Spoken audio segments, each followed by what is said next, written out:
Happy Women's History Month. Let's make some scones and tea while talking about early feminism in America.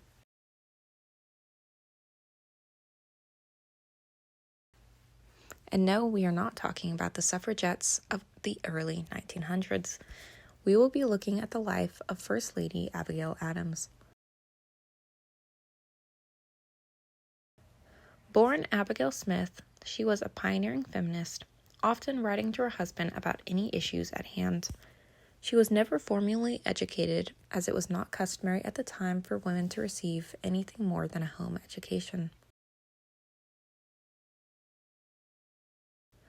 Later in life, she would continue to expand her home education and attend science lectures at a university while in London with husband John Adams.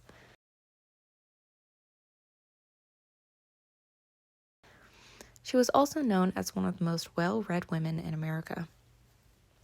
She would continue to speak on women's rights to an equal education for the rest of her life. Abigail also believed that one cannot truly know freedom if one withholds the freedoms of others, specifically when speaking about the right to education of women and formerly enslaved peoples.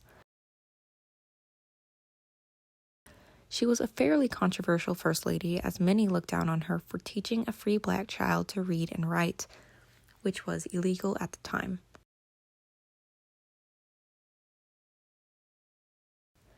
Adams was well known for being an economic woman, as she had sold goods that John sent her during wartime. She felt that women held just as much power, if not more, in the household and society, along with the economy.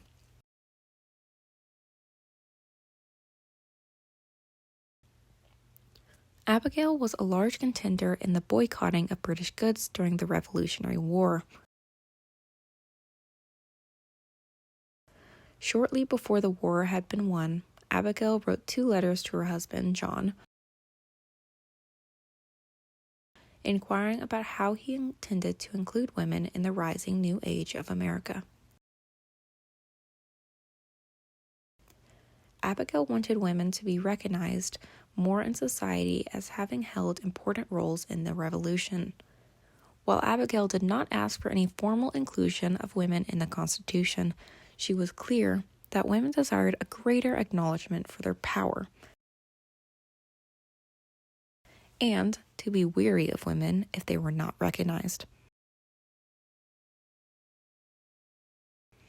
In response, John laughed. Abigail spoke up about women's rights during a time when women were barely even an afterthought. And she was not oblivious to the intersecting oppression of those around her at the same time.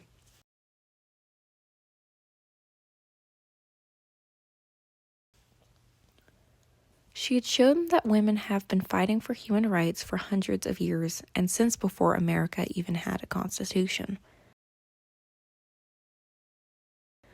Over 100 years before the suffragette movement would formally begin, and even before the women's rights movements of the 1840s. Women were vocal about their rights. American feminism did not just magically appear in women's minds in the early 1900s. There have been women speaking out and fighting for rights since the start. Just like Abigail Adams.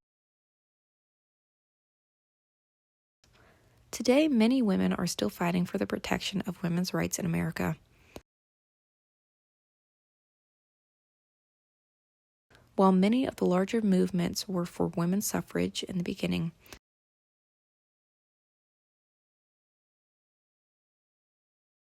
current feminist movements have shifted more to focus on intersectionality and community reliance.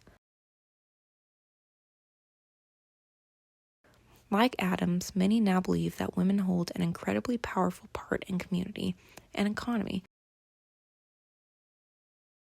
and that struggles of women are not left with white women. Now, let's enjoy these scones and some imported tea from Boston. Happy Women's History Month.